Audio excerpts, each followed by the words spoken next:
ma fille. Mais lorsque je regarde son âge, je ne peux pas lui donner une voiture. L'amour que j'ai pour elle m'empêchera de lui donner cette bénédiction-là. Tu vois pourquoi des fois quand on prie, on demande à Dieu, Dieu ne nous donne pas de bénédiction, on croit que Dieu m'a abandonné, Dieu ne m'écoute pas. Mais l'amour que Dieu a pour toi, c'est que tu lui demandes à ce moment-là, ce n'est pas encore le temps. Voilà pourquoi tu ne reçois rien. Amen. Hein? L'amour de Dieu nous protège. Voilà pourquoi lorsque nous demandons des choses à Dieu et que ça n'arrive pas, bien aimé, la Bible dit, lorsque vous priez et que vous voyez la promesse tarde à venir, continuez à adorer Dieu. Parce que tu ne sais pas qu'est-ce que Dieu, dans le monde céleste, il est en train de préparer quelque chose pour toi. Amen. Hein? Il est en train de préparer quelque chose de meilleur pour toi. Bien aimé, vous savez, lorsqu'on voulait déménager, on cherchait une maison avec maman, on allait appliquer dans des maisons. Du côté des Anjou, là-bas, il y avait de belles maisons qu'on voyait.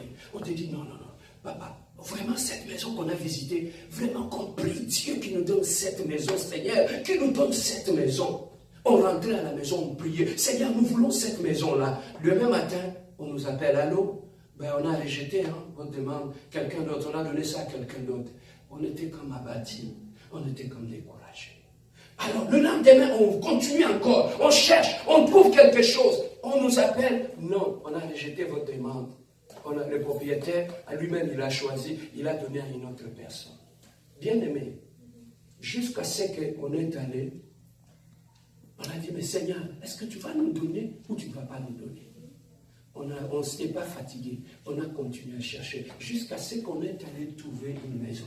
On a appliqué et le propriétaire sur le champ, il nous a acceptés. Et la maison qu'on a trouvée est plus belle, plus mieux que toutes les autres maisons pour lesquelles on avait regretté de ne pas l'avoir. Tu vois la vie, comment ça marche. Deux fois, c'est que tu demandes à Dieu, là, Seigneur, je veux ça. Peut-être Dieu te réserve quelque chose de mieux que ça. Voilà comment on regrette des fois. Il faut que tu sois enseigné pour que tu puisses connaître ces choses. Voilà pourquoi moi, dans ma vie, si je demande à Dieu quelque chose et qu'il ne me le donne pas, je ne regrette pas, je bénis Dieu, je dis, Seigneur, je sais qu'il y a un meilleur plus que ça. Amen. Est-ce que quelqu'un, si j'étais à Kinshasa, quelqu'un allait acclamer pour la gloire de Dieu? Dieu réserve toujours de meilleures choses pour toi. Mais pour te les donner, Dieu doit te faire passer par le chemin des épreuves. Dieu ne donne rien pour rien.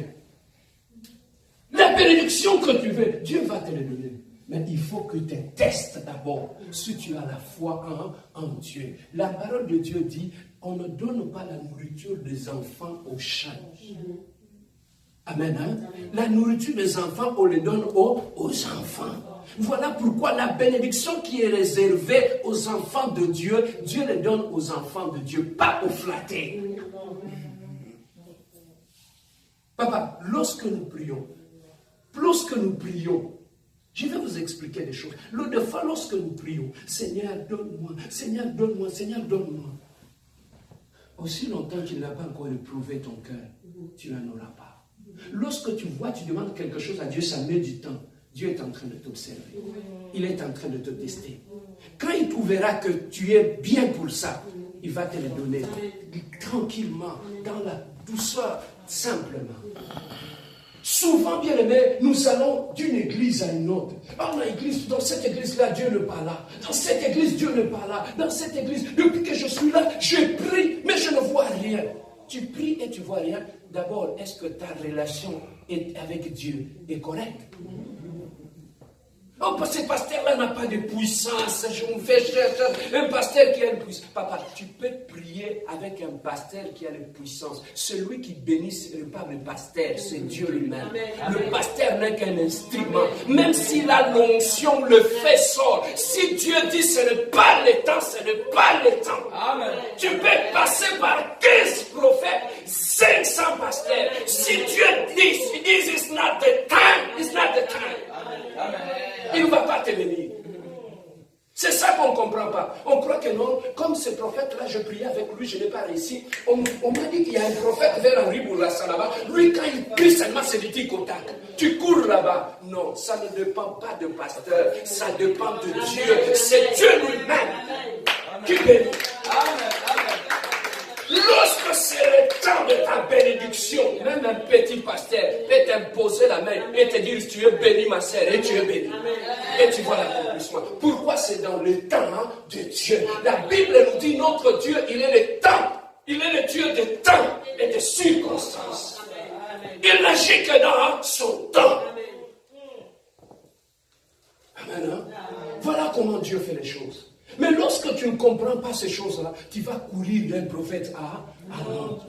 Aucun prophète n'est béni. La personne qui bénit, la personne qui répond aux prières, c'est Dieu.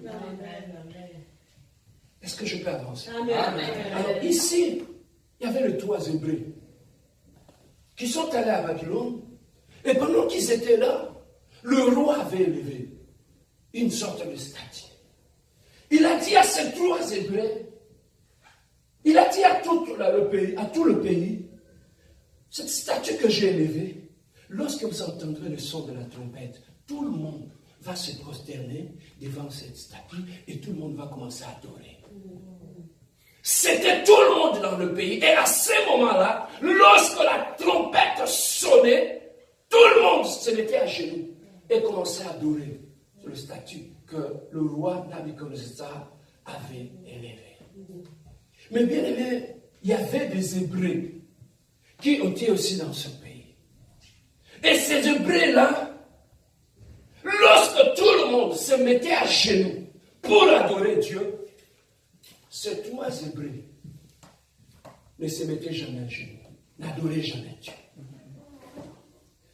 Et alors que ces 3 Hébreux, Dieu leur avait donné, et le roi leur avait donné, il a pris une position où il devait gérer les choses dans le pays. Imagine-toi, vous êtes des étrangers dans un pays où on vous donne l'avantage de diriger ou de gérer quelque chose.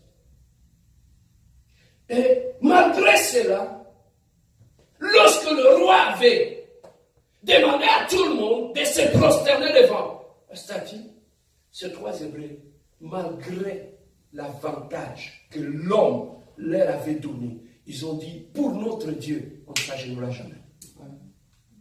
Bien aimé, souvent nous, quand tu regardes l'avantage qu'on te donne, on est prêt à céder ou adorer d'autres dieux par rapport à notre Dieu. Mais ces 3 Hébreux, malgré l'avantage que le roi leur avait donné, il a dit pour l'avantage, oui, mais pour aller adorer d'autres dieux, non. Et qu'est-ce qui avait fait la force de ces 3 jeunes? Ils étaient jeunes, Hébreux. Mais ils ont dit, nous sommes venus dans ces pays.